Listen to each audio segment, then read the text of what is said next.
I have a plan for the people of my country. মনে করুন 2026 সালের 12ই ফেব্রুয়ারি BNP ক্ষমতায় আসলো। কেমন হবে সেই বাংলাদেশ? টাইম মেশিনে আপনাদেরকে কিছুক্ষণের জন্য 2031 সাল পর্যন্ত ঘুরিয়ে আনবো। বিএনপি যদি কোনোভাবে ক্ষমতায় আসেই, তাহলে আমরা যে বাংলাদেশকে দেখব তার একটা প্রতিচ্ছবি আজকের অনুসন্ধানে তুলে ধরার চেষ্টা করা হবে। ভোট দিব কিসে ধানের শীষে, ভোট দিব কিসে ধানের শীষে। মনে করুন 12ই ফেব্রুয়ারি নির্বাচনে বিএনপি ধানের শীষ বিজয়ী হলো এবং বিএনপি সরকার গঠন করলো। তাহলে বিএনপি 12 তারিখের নির্বাচনে বিজয়ী হয়ে সরকার গঠন করলে কেমন হবে তার ভবিষ্যৎ সরকার, সেটা বুঝতে হলে তার অতীত ইতিহাস একটু দেখে আসতে হবে।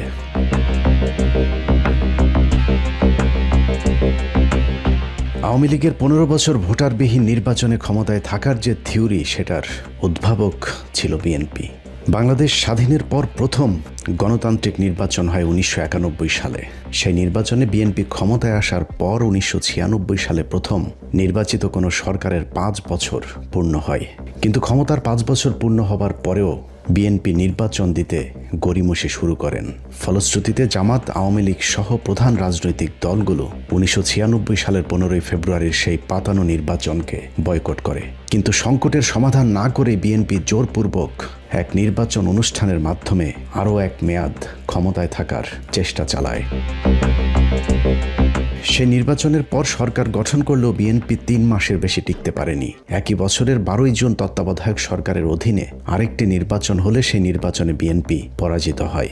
এরপর 1996 সাল থেকে 2001 সাল পর্যন্ত আওয়ামী লীগের ইসলাম বিদ্বেষী সরকারের বিরুদ্ধে একজোট হয়ে বিএনপি, জামায়াত সহ 4টি রাজনৈতিক দল 2001 সালের 1 অক্টোবরের নির্বাচনে আওয়ামী লীগের বিরুদ্ধে রায় দেয় এদেশের মানুষ।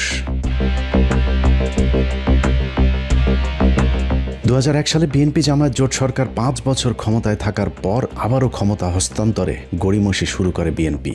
বিচারপতি KM হাসানকে নিয়ে নানা ধরনের নাটকীয়তার পর বিএনপি পন্থী শিক্ষক ইয়াজউদ্দিন আহমেদকে একাধারে তত্ত্বাবধায়ক সরকারের প্রধান এবং রাষ্ট্রপতির পদে বসানো হয়। কিন্তু নিজের লোককে তত্ত্বাবধায়ক সরকারের প্রধান বানিয়ে আবারও ক্ষমতায় বসার স্বপ্ন পূরণ হয়নি বিএনপির। 2006 সালের জানুয়ারির 11 তারিখে শুরু হয় সেনাবাহিনীর নেতৃত্বে বহুল আলোচিত 111 সরকার। বাংলাদেশে ক্ষমতাসীন দল হিসাবে বিএনপির চ্যাপ্টার ওই দিনই ক্লোজ হয়ে যায়। দলটি আবার কবে ক্ষমতায় আসবে তা এখনই বলা সম্ভব হচ্ছে না। তবে ক্ষমতায় থাকাকালীন বিএনপির 5 বারের দুর্নীতিতে চ্যাম্পিয়নশিপ ট্রফি থেকে শুরু করে সারের জন্য মানুষের বুকে গুলি চালানো, বিদ্যুৎ খাতে লাগামহীন লুটপাট, বিদেশে টাকা পাচারের কালিমা এখনো দগদগে হয়ে আছে বিএনপির কপালে।